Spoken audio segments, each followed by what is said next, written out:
Hey hi everyone, welcome back to my channel. কেমন আছো সবাই? আশা করি অনেক অনেক ভালো আছো, আর আমিও অনেক অনেক অনেক ভালো আছি।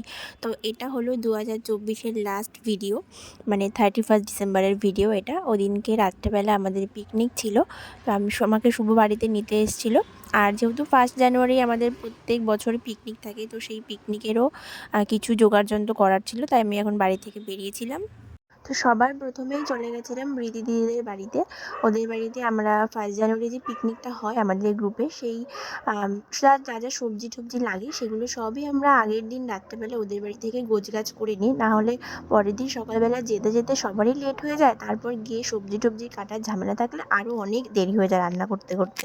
প্রথম বছর আমরা যে পিকনিকটা করেছিলাম সে বছর আমাদের ভুল হয়ে গেছিলো, এই যেমন সবজি টবজি আমরা কিছুই গুছিয়ে নিয়ে যাইনি, যার জন্য সেই বছর রান্না বান্না করতে খেতে খেতে অনেকটা লেট হয়ে গেছিলো। তো তারপরের পর থেকে আমরা সবাই মিলে করেছিলাম যে 31 ডিসেম্বরে যদি আমরা মেয়েরা সবাই ফাঁকা থাকি সন্ধ্যার টাইমটা, তো সেই জন্য ওই দিনকে সন্ধ্যাবেলায় বসে আমরা সব সবজিপাতি কেটে গুছিয়ে নিই, যাতে পরের দিন সকালবেলা যদি যেতে লেটও হয়ে যায় তাহলে কোনো সমস্যা না হয় বা রান্না বান্না করতে দেরি না হয়ে যায়। আর যেহেতু একটা রাঁধুনি আসে, তবুও আমরা সব কিছু গুছিয়ে গাছিয়ে রাখি যাতে ওনারও কিছুটা সুবিধা হয় আর কি। তো এখানেই আমরা 31 ডিসেম্বরে কাটাকুটি করে রীতিদিদের বাড়িতেই, যেহেতু পিকনিকের লোকেশনটা থেকে রীতিদিদের বাড়িটা একটু কাছাকাছি, তো ওদের বাড়িতে সব কিছু করা হয়। আর 31 ডিসেম্বরে ছেলেদের একটা ক্লাবে পিকনিক হয়, আর মিমিদের বাড়ির ছাদে আমাদের মেয়েদের একটা পিকনিক হয়।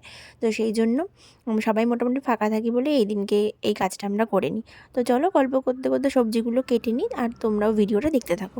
দেখো, গল্প করতে করতে কথা বলতে বলতে সমস্ত সবজিপাতি কাটাও হয়ে গেছে। আর আমাদের পিকনিকের মেনু থাকে রাইস, মাংস, পাকোড়া আর সকালের টিফিন। বেশি কিছু তামঝামে আমরা যাই না, কারণ সারাদিনে আমরা এত নাচানাচি করি যে সন্ধ্যেবেলা মানে আমাদের খেতে খেতে সন্ধ্যা হয়ে যায়, আর ম্যাক্সিমাম খাওয়াও হয় না, প্রচুর খাবার নষ্ট হয়। সেই জন্য বেশি কোনো তামঝামে যাই না, জাস্ট রাইস, মাংস আর পাকোড়া করি। আর সেই রাইসের জন্যই যা যা লাগে সেই সব কিছু এখানে কেটে গুছিয়ে গেছি আমরা রেখে দিয়েছিলাম। 1 জানুয়ারির পিকনিকের সমস্ত গুছিয়ে গেছি, আমরা সোজা চলে এসেছিলাম মিমিদের ছাদে। এখানেই চিকেন তন্দুরি করা হবে, তো সেই জন্যেই বৌদি এখানে কয়লা রেডি করছিল আর কি, কয়লা জ্বালানো হবে সেটাই রেডি করছিল। এটা করতে বহুত হ্যাপা লাগে, প্রত্যেক বছর ও আর ওর বরই করে, কয়লাটা জ্বালায় আর কি। আর তারপরে দেখো কয়লা রেডি, এখানে চিকেনও পড়ে গেছে, আমরা সবাই মিলে ওখানে বসেছিলাম। আর 31 ডিসেম্বরের মেন আইটেমটা থাকে এই এই যে চিকেন তন্দুরি। তো এখানে দেখো হয়ে যাওয়ার পর পুগলু আর মিষ্টি খাওয়াও শুরু করে দিয়েছে। আর এইদিকে দেখো প্রায় 12টা বাজতে কয়েক মিনিট বাকি, তারপর শুরু হয়ে গেছিলো নতুন বছর 2025। 2024 শেষ, সমস্ত ভালো খারাপ নিয়ে আমার 2024টা খুব ভালো কেটেছে। অনেক মানুষের সাথে সম্পর্ক খারাপ হয়েছে, অনেক মানুষের সাথে সম্পর্ক ভালো হয়েছে। কিছু মানুষের আসল রূপ দেখতে পেরেছি, কিছু মানুষের মনের ইন্টেনশন জানতে পেরেছি, তারা আমাকে নিয়ে কী ভাবে। যাই হোক, সেগুলো সব পুরনো কথা, পুরনো বছরের কোনো কিছুই আমি মনে রাখতে চাই না। ওগুলো যত মনে রাখবো তত বেশি আমার মনের মধ্যে আঘাত দেবে, তত বেশি কষ্ট দেবে। নতুন বছর ফ্রেশ মাইন্ড নিয়ে ফ্রেশভাবে আমি শুরু করতে চাই, তো ফ্রেশভাবে শুরু করব। আর কোনো দোগলাবান্তি মানুষ আমি আমার জীবনে রাখতে চাই না। আর এদিকে দেখো সঞ্জুদা রেডি পুরো বাজি নিয়ে, বাজি ফাটানোর জন্য। তো দেখো ওর বাজি ফাটানোর রিয়াকশানটা দেখতে থাকো।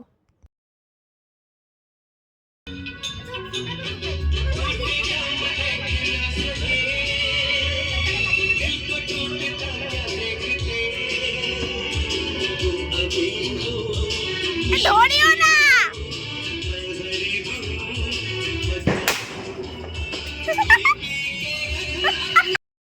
তো সবাইকে হ্যাপি নিউ ইয়ার উইশ করার পর আমি, সঞ্জুদা আর মিমি একটু রাস্তায় হাঁটতে বেরিয়েছিলাম। দেখো, আর এখানে রাস্তা ভর্তি কুকুর ছিল, মানে আমি আর মিমি তো ভয়তে পুরো একদম জড়সড় হয়ে গেছিলাম। মানে লোকের বাড়ির থেকে লাঠি লুঠি ভেঙে কুকুর তাড়াচ্ছিলাম আর কি। দেখো এখনো কত কুকুর। আর এখানে একটা ঘটনা ঘটেছিল যেটা মিমি আমার সাথে করেছে। ওই যে সামনে তোমরা একটু আগে বেলুনগুলো দেখলে, ওই বেলুনগুলোর মধ্যেই একটা বেলুনের মধ্যে অনেক অভ্র ছিল। তো এই মিমি ঢিল মেরে বেলুনটাকে ফাটিয়ে অভ্রটা হাতে নিয়ে আমার সারা গায়ে মুখে মানে সোয়েটারে লাগিয়েছে। আর ওখানে দেখো বেলুনটা ফাটানোর সাথে সাথে বাইরের থেকে লোকজন বেরিয়ে এসছে যে বেলুনটা কে ফাটিয়েছে দেখার জন্য। আর ও দেখো আমার মুখের অবস্থা কী করবে, মানে সারা মাথা চুল ভর্তি আমার অভ্র। তো যাই হোক, এরপর সোজা চলে গেছিলাম বাড়ি। তো দেখা হবে পরের ভিডিওতে, আর সবাইকে বিলেটেড হ্যাপি নিউ ইয়ার।